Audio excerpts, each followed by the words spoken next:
qaar ka mid ah qaybaha kala duwan ee shacabka ee ku dhaqan magaalo ganacsiyeedka degmada Togwajaale gobolka Gabiley oo maanta la hadlay qaar ka mid ah warbaahinta ayaa waxay si weyn u soo dhaweeyeen isla markaasina ay ka mahad celiyeen gudida gacanta ku haysa isbitaalka guud ee degmada Togwajaale iyo adeegyada kala duwan ay ka fuliyeen intii ay gacanta ku hayeen isbitaalka guud ee degmada Togwajaale sidoo kale shacabkan ayaa waxay xuseen in gudida mutadawiciin gacanta ku haysa isbitaalka guud ee degmada Togwajaale ay dayactir ballaaran ku sameeyeen isbitaalka guud ee degmada Togwajaale isla markaasina ay isbitaalka ku soo kordhiyeen dhakhaatiir heer caalami ah oo qaliino kala duwan ka fulinaya isbitaalka guud ee degmada Togwajaale waxaana ay xuseen inay gudidan yihiin gudi mutadawiciin ah iyagoo isku xilqaab sidii ay wax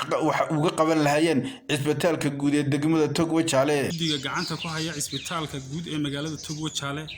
inay hawsha ka qabteen hawl waxa weeye hawshii loo baahnaa inay ka qabteen isbitaalka ayaan si buuxda uga marxaati kacaynaa dadkaas gudiga gacanta ku haya isbitaalka Togwajaale waa dad mutadawiciin ah oo og baahiyaha ka jira magaalo ganacsiyeedka Togwajaale sida awgeed waxay ku soo kordhiyeen dhakhaatiir u qaabilsan qalliinka oo bulshada ku nool magaalo ganacsiyeedka Togwajaale iyo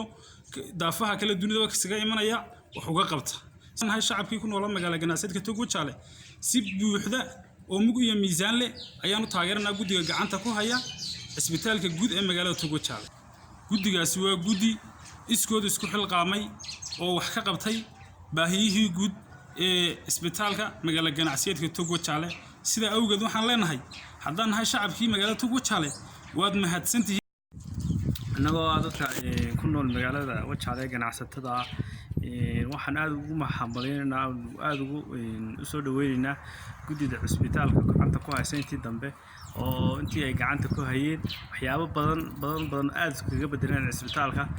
waxaan markaas aad sharaf leh aad ugu soo dhaweynaynaa gudida isbitaalka gacanta ku haysa oo aad ugu amaanaynaa sida ay wax u wadaan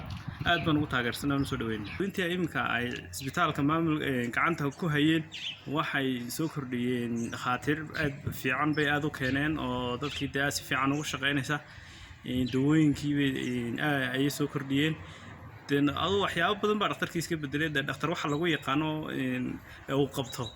aad bay wax iskaga bedeleen dhakhtarkii sidoo hore uu ahaa maahay dhakhtar gudiisa xaqaantay maaha gudi ay ma dawlad soo magacawday waa gudi laakiin isla qadaantay oo magaaladii ka damqatay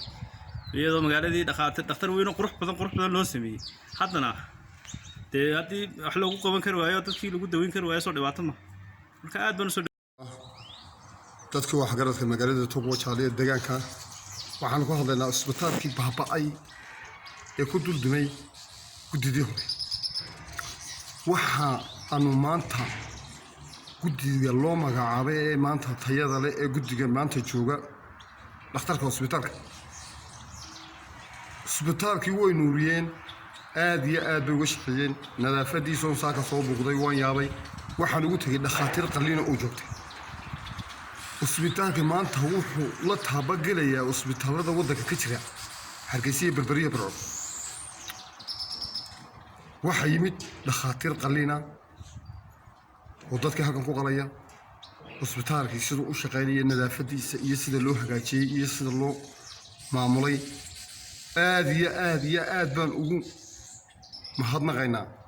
gudida maanta isbitaalka gacanta ku haysa magaalada Togwajaale sida wanaagsan ay u habeeyeen ee dhakhaatiirtii u keeneen ee u daryeeleen ee bulshadii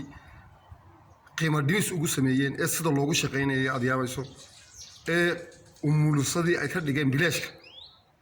halkan dhowrka $100 lagu qalo bilaash baa lagu qalaa